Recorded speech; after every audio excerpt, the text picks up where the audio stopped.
Доброго времени суток. Вот такую вещь нашел я вчера на свалке. Ездили с женой, нужно было отвезти кое-какой хлам. Подошли к куче металлолома. Там с десяток велосипедов лежал. Разобрать где что было невозможно, потому что они были все свалены в кучу. И методично работал экскаваторщик своим ковшом, продвигал эту кучу, двигал ее к большой куче металлолома. Я посмотрел и отвернулся. Мне просто больно было смотреть на то, как эти велосипеды сминаются в кучу вместе с остальным металлоломом. Жена спросила: "Ты что, так это и оставишь?" Ну, я не удержался, посмотрел и увидел вот этот велик. Лежал он внизу кучи, которую экскаваторщик тащил своим ковшом. Вот он на минутку остановился, я подошел к нему, попросил, чтобы он мне дал посмотреть, что там есть. Вытащил я этот велик, посмотрел и решил забрать его себе. Сидушка вот она смята, но это как раз экскаваторщик и наделал таких дел. Велосипед хороший, рама легкая, металлическая, кромолька. Вот. Ржавчина на нем, конечно, есть, но это ничего страшного. Передний переключатель весь ржавый. Ну, не знаю, может будет возможность восстановиться, если получится. Ржавчину можно будет почистить. Если нет, если она сильно глубоко зашла через хром, то тогда мне есть чем его заменить. Задний нормальный, в нормальном состоянии, его почистить, помыть, все будет хорошо. Здесь у нас 6 скоростей. 1, 2, 3, 4, 5, 6. Тоже ржавчина, но это почистится 100%. Цепь, конечно, нужно будет выкинуть. Это тоже мы поменяем. Все нормально. Педальки класс. Ржавчину можно будет вычистить. Будет как новая. Сколько? 170 миллиметров. Нормально пойдет. Рама как раз для меня, наверное, сантиметр 62-63. Отлично. Тормоза. Здесь, видать, были рычажки. Но их сняли. Такие рычажки обычно ставили на более дешевые велосипеды. Но этот велосипед, я бы не сказал, что он дешевый. По крайней мере, судя по качеству рамы. Да и компонентов тоже. Что у нас тут? Shimano. Втулочки передние и задние. Типичные 80-е годы. Вот. Здесь эти рычажки у нас с французского велосипеда. Видать, это кто-то уже поставил позже. Потому что не могу представить, чтобы в 80-е годы ставили компоненты французские на японские велосипеды.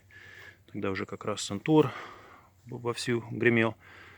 Поэтому, видать, это кто-то поставил уже, самодеятельность чья-то была. Вот такой велик я нашел. Его можно будет восстановить. На нем еще много-много километров можно будет наездить. Что мы и сделаем. Это день первый. Покажу, что из этого получится. Ну вот, поснимал я детали с велосипеда. Трещотка. Ржавчины здесь достаточно. Но это все почистится.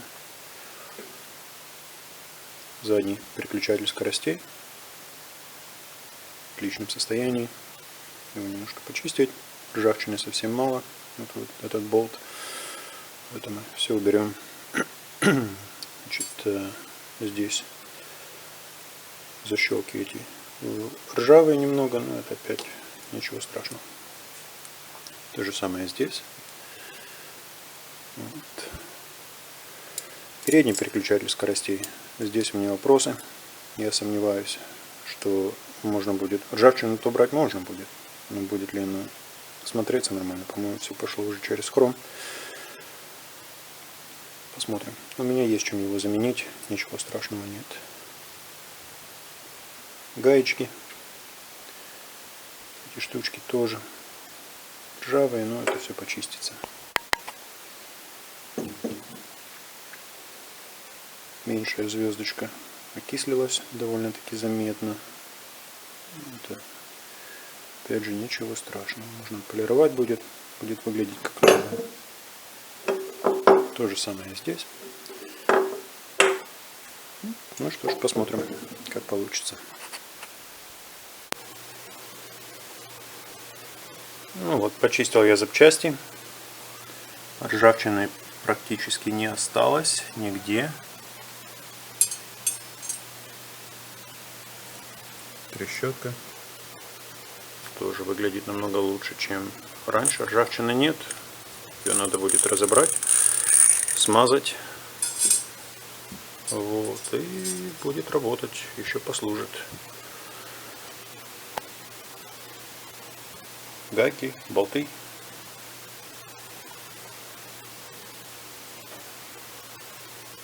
Все отлично. Всем привет! Прошло несколько недель, много часов кропотливого труда было потрачено после работы, по вечерам обычно. Закончил я наконец-то свой велосипед. Вот он, Nishiki Riviera. Год выпуска я определил по коду, который вытеснен внизу рамы на кареточном узле. Оказалось 85-й, я так примерно и думал, где-то середина 80-х годов. Ну, так оно и оказалось.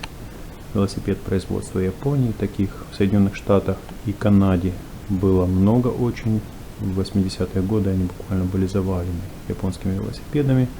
Здесь была мода на них, и довольно-таки часто можно встретить их, как в Сиэтле, так и в Ванкувере. Я их видел. Вот. Колеса пришлось заменить, к сожалению. Старые обода, которые были на этом велосипеде, довольно хорошего качества. Они из сплава, двойные. Но проблема оказалась в том, что вот в частности задний обод. Видим, тут вмятина у нас довольно-таки большая. Люверсы ржавые были. Но это ерунда, конечно, это нужно было бы и убрать ее. Но в частности эта вмятина она меня смущала, поэтому колеса у меня были другие, которые я решил поставить на велосипед. Я сразу же спицы убрал, втулку сохранил для будущих проектов. Переднее колесо я думал поставить на этот велосипед. Я его втулку разобрал, поменял шарики. Конусы были в отличном состоянии как на заднем, так и на переднем колесе. Вот, поэтому решил переднее колесо поставить. Начал выравнивать восьмерку, которую убрал довольно-таки быстро, а вот яйцо не получалось. Когда пригляделся, то увидел, что обод тоже гнутый, как и задний. Поэтому я нашел два колеса, которые у меня были, хранились в подвале. Задний обод мне подарил друг несколько лет назад. Передний обод мне достался вместе с рамой, которую я приобрел в прошлом году. Это рама от американского Schwinn, производства 80-х годов тоже. Когда дойдут руки до него, я думаю, сделаю небольшой обзор тоже. Что интересно, что два колеса, хоть они были и разные, но втулки оказались от одного производителя. Производитель JTEC. Это, конечно, не Shimano 600, которые стояли здесь изначально. Но для меня производитель многого не значит, конечно. Крутятся колеса, втулки нормальные. Я засыпал новые шарики, поэтому будут ездить.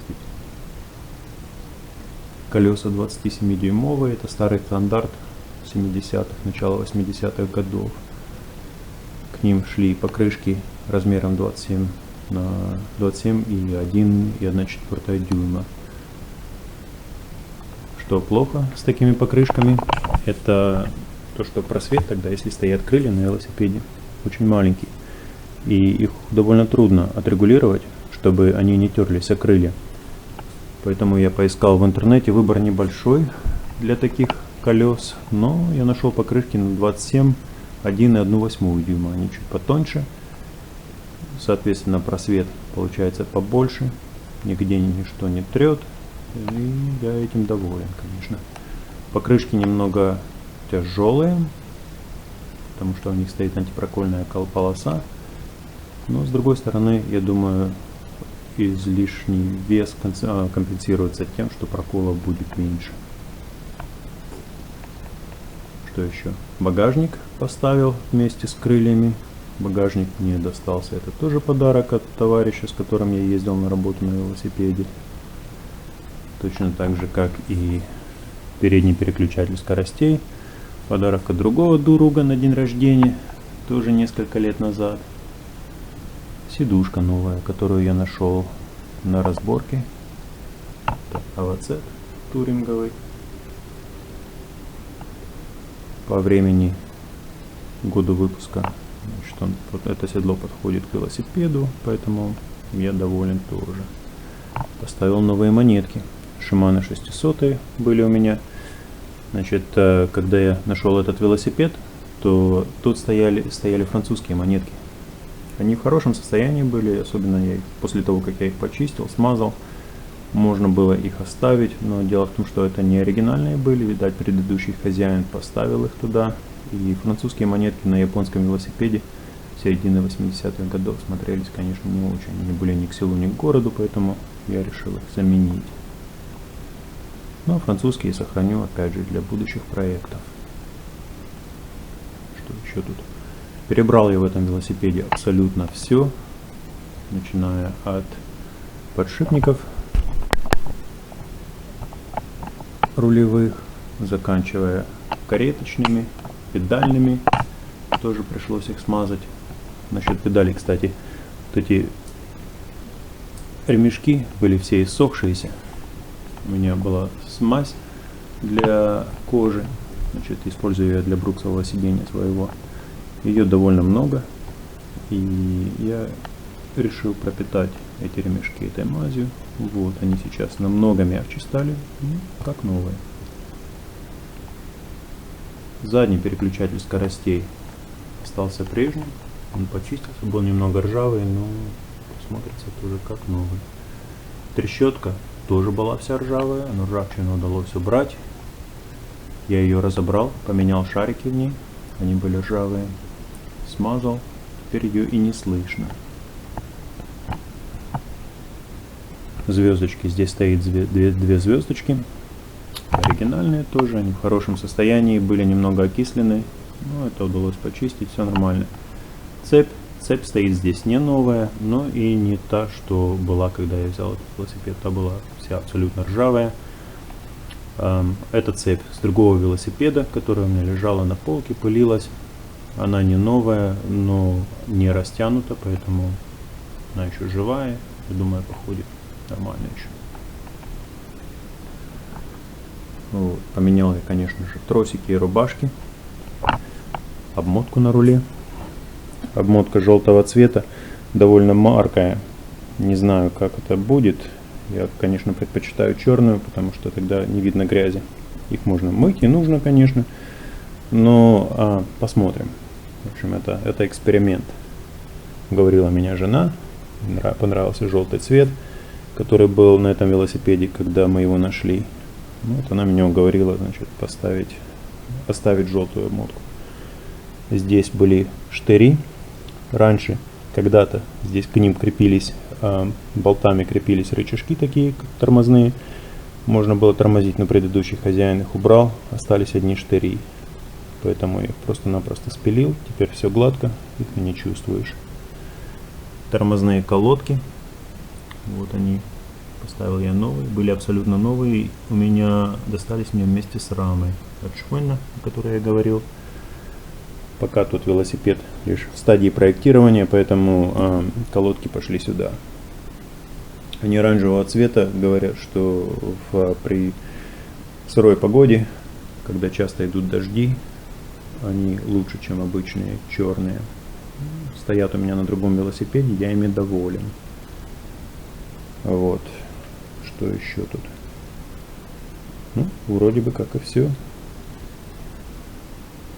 Велосипед я пока не обкатывал, прокатился, чтобы чисто подогнать седло по высоте, посмотреть, все ли прикручено, нигде ничего не тарахтит, так оно и оказалось, все нормально. Будет ездить. Начинается у этого велосипеда вторая жизнь. Еще много километров на нем можно будет накатать. Будет он пока использоваться для местных покатушек, что в принципе и объясняется тем, что поставил я сюда пока лишь одно крепление для бутылки, хотя можно было прикрепить и второе.